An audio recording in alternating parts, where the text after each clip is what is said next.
Allez, on vous reparle du Bitcoin sur Boursorama. Pourquoi? Parce qu'on assiste depuis le début de l'année à une nouvelle envolée des cours voilà, du Bitcoin après, on s'en souvient, son effondrement en 2018. Alors, est-ce que le marché a renoué avec sa folie spéculative de 2017? On en parle avec Philippe Béchat. Bonjour Philippe. Bonjour. Rédacteur en chef de la Bourse au quotidien. Alors, ça a fait, les chiffres sont dingues. Ça s'était effondré, on n'en parlait plus. Il était à la cave en fin d'année dernière, le Bitcoin. Et là, on a fait cette année entre les plus hauts et les plus bas, ce que vous me disiez, hein, x3 entre les plus hauts et les plus bas. Oui, ou pour, en quelques semaines, en quelques mois. Ou pour schématiser quelque chose qui sonne bien, on a fait exactement plus 10 000 quoi dollars dollars, oui. Sur le Bitcoin entre le 27 janvier et le 26 juin. Voilà, entre, on va dire, 3 450 et 13 600, 13 700. On a rebaissé un petit peu là, non? On tourne autour de 11 000, ce qui reste quand même relativement élevé, en tout cas nettement supérieur à la moyenne 200 que beaucoup de chartistes regardent. Bon, on se dit quoi, Philippe? On se dit qu'on est toujours dans cette exubérance irrationnelle, dans cette folie spéculative, ou cette fois, il y a un peu du concret, du fondamental qui viendrait un petit peu, ou on est de nouveau reparti sur, voilà, sur quelque chose de délirant, quoi. Il n'y a aucun fondamental d'aucune sorte dans le Bitcoin. La question, ça serait aujourd'hui de savoir, est-ce que ça vaut 11 000, 10 000, 100 000 ou 1 000? Alors moi, j'ai qu'une seule réponse concrète pour vous dire ce que peut valoir le Bitcoin, si toutefois on peut considérer que ça serait une justification, c'est quel est son coût d'extraction, combien il faut dépenser d'électricité, combien il faut mettre d'argent dans des ordinateurs, des cartes graphiques pour sortir un Bitcoin. Pour miner. Alors, les chiffres, je vais vous les citer tels que. En France, il faut au moins 2 000 € de matériel pour que ça tourne un petit peu. Et en consommation d'électricité, aujourd'hui, miner un Bitcoin en France, c'est entre 6 000 et 6 300 €. Alors, si on ne mine que durant miner, c'est-à-dire extraire par calcul le Bitcoin, c'est-à-dire faire tous les calculs qui permettent de valider, de prouver qu'on a fait un travail, ce fameux proof of work, et qui ensuite vous permet d'introduire les Bitcoins que vous avez calculés dans une chaîne où ils sont définitivement fixés. Donc, électricité. Donc, ce coût de fabrication à la fois. C'est 6 300. Vous rajoutez 2 000 € de matériel. Vous voyez qu'on est à 8 000. Bon, c'est pas rentable. Soit 10 000 $, quoi. Donc, si vous le produisez en Islande, ou au Canada, près d'Hydro-Québec, ou en Mongolie extérieure, où il y a de l'électricité produite au charbon pas cher, le coût de production, le coût de consommation de courant, c'est environ 3 000 $. Ce n'est pas un hasard si le Bitcoin a arrêté de baisser quand il est arrivé à 3 100, 3 150, parce qu'on était là vraiment sur les niveaux planchers de coûts de production. Alors, je rappelle qu'aujourd'hui encore, les premiers mineurs au monde de Bitcoin, ça reste quand même les Chinois. Et c'est une électricité au charbon. Donc c'est pour dire quoi? C'est pour dire qu'aujourd'hui, on est à peu près au niveau du break-even, c'est ça, sur le on y Bitcoin, était sur le point mort. Et on a explosé. Mais je rappelle que du fait que la plupart des Bitcoins sont minés en Chine avec de l'électricité au charbon, le Bitcoin est une véritable catastrophe écologique. Parce que la puissance de calcul ne sert qu'à produire une unité. Ce n'est pas quelque chose qu'on récupère dans l'industrie. On ne se sert pas du Bitcoin pour chauffer des immeubles ou pour refroidir, je ne sais pas, des hangars. On a juste cramé de l'électricité pour faire du calcul. C'est tout, ce n'est pas récupérable après. Et ça n'a rien produit d'autre qu'un Bitcoin. C'est pour ça que je dis que qu'est-ce que vaut un Bitcoin? Je dirais qu'aujourd'hui, si c'est son coût de production, c'est entre 3 000, 3 500 en Chine ou dans des zones où l'électricité est peu chère comme l'Islande, et c'est plus de 6 000 en France, en Californie. Donc vous voyez déjà que c'est difficile de dire ce que ça vaut. On sait ce que ça coûte. Et après ça, si on prend le coût écologique, alors là, on dit le Bitcoin, c'est quelque chose, c'est juste une horreur. Mais qu'est-ce qu'on pourrait expliquer conjoncturellement, encore une fois, cette poussée de fièvre sur le Bitcoin? On se dit quoi? On se dit, il y a eu cette inflexion, on en parle souvent ici, des politiques monétaires des banques centrales, les taux d'intérêt qui seront encore plus bas que terre. On a quoi? On a, vous me disiez, il y a une plateforme de dérivés, voilà, de crypto qui vient d'être lancée. Vous me direz, a posteriori, on peut toujours tout justifier. Hein, mais... Alors, il y a effectivement plusieurs choses qui intellectuellement vous parlent. À partir du moment où les banques centrales, le 27 décembre 2018, la Fed on commence à comprendre qu'elle va changer de position, qu'on s'en va plus vers 2 hausses de taux en 2019, mais plutôt vers 2 baisses. Donc, ça veut dire qu'on est déjà en train de dévaluer la monnaie. Ensuite, vous avez la BCE, la Fed, qui à leur tour se mettent à parler de quantitative easing, le retour du QE. Alors si on se met en quoi ça pousse le Bitcoin et la hausse parce que de nouveau, ça rend légitime l'argument « Oh, les banques centrales, elles manipulent les devises, hein, vous vous rendez compte, ils vont créer encore des milliers de milliards de dollars. » La manipulation du dollar ou de l'euro, quand vous regardez sur les 6 derniers mois, ça se tient dans une fourchette de 4%. Le Bitcoin, ça décale de 4% à la minute. Ah oui, mais les banques centrales, elles manipulent. Hein. Alors, le Bitcoin, c'est beaucoup mieux. Donc voilà, ça relégitime cette idée que les banques centrales manipulent les devises, qu'on va en avoir plus et que donc on dévalue forcément. Le Bitcoin étant en architecture fermée, on ne va pas créer plus de Bitcoin. D'ailleurs, on en crée moins chaque année.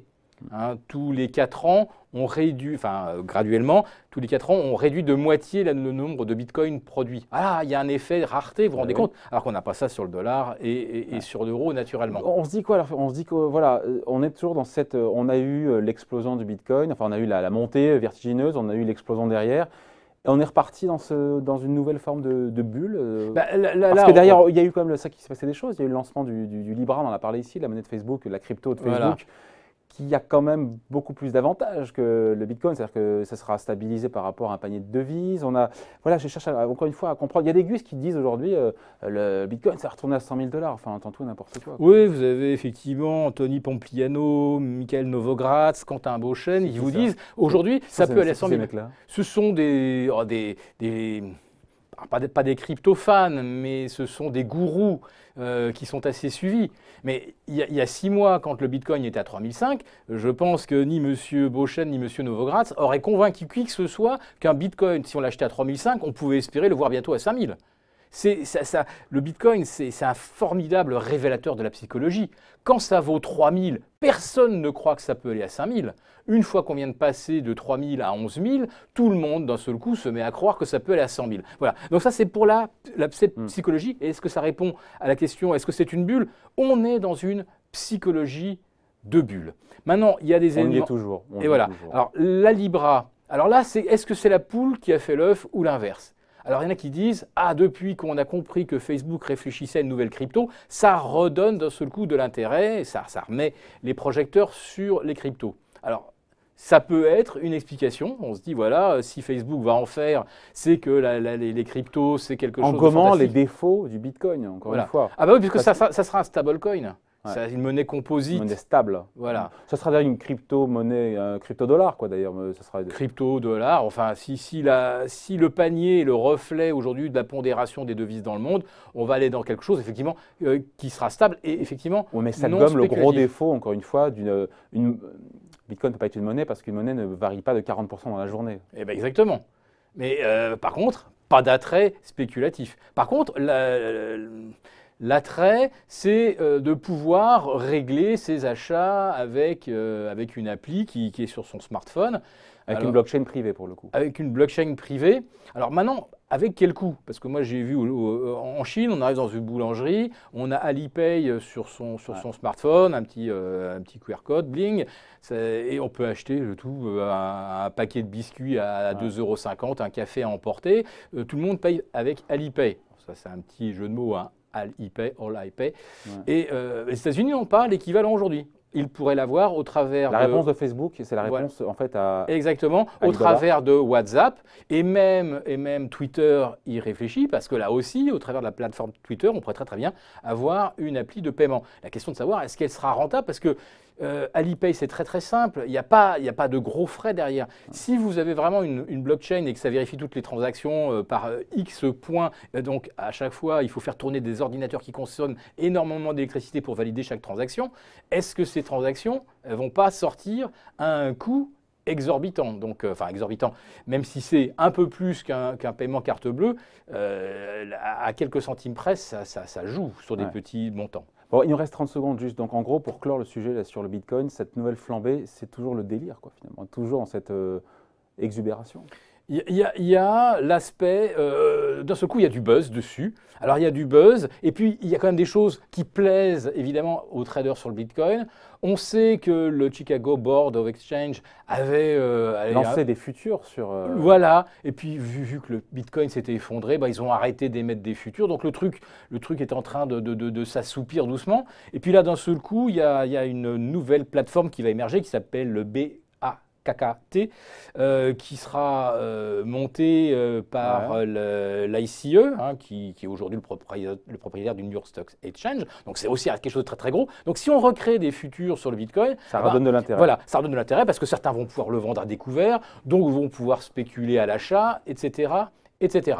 Et puis il y avait aussi vraiment un des gros handicaps du Bitcoin qui va peut-être être contourné, dominé, c'est que à l'origine, dans le Bitcoin, il est fait pour supporter 7 transactions dans le monde par seconde. Ouais, pas grand-chose. Voilà. Quoi. Donc là, on va peut-être voir naître une nouvelle plateforme qui va permettre des transactions ultra rapides sur le Bitcoin, jusqu'à 100 000 transactions par seconde. Là, ça commence à devenir quelque chose d'intéressant. Donc là, ça sera la Lightning Network. Et ce sera une espèce de couche, entre guillemets, pour les informaticiens. C'est une couche qui se placera au-dessus de la plateforme Bitcoin et qui permettra d'en négocier presque à la façon algorithmique. 100 000 transactions. Ça gomme aussi un défaut pour le coup qu'on reproche. Voilà, parce que quand on passait son ordre de vente sur un Bitcoin à un moment où c'était du fast market, hein, où d'un seul coup ça s'emballait complètement, vous passiez votre ordre à 2 h du matin, parce qu'il fallait suivre ça en permanence, et vous étiez exécuté des fois à midi. Vous aviez placé votre ordre de vente à 15 000 et vous étiez exécuté à 13 000. Ouais. Et en plus de ça, avec des frais épouvantables. Bon, il y en a qui connaissent bien le sujet, en tout cas, c'est Philippe Béchade. Hein, en tout cas, ça, si c'est résolu, ça fait plaisir. Et donc, ça soutiendra effectivement aussi le Bitcoin. Allez, merci pour cette explication. Donc, signé Philippe Béchade, rédacteur en chef de la Bourse au quotidien. Merci.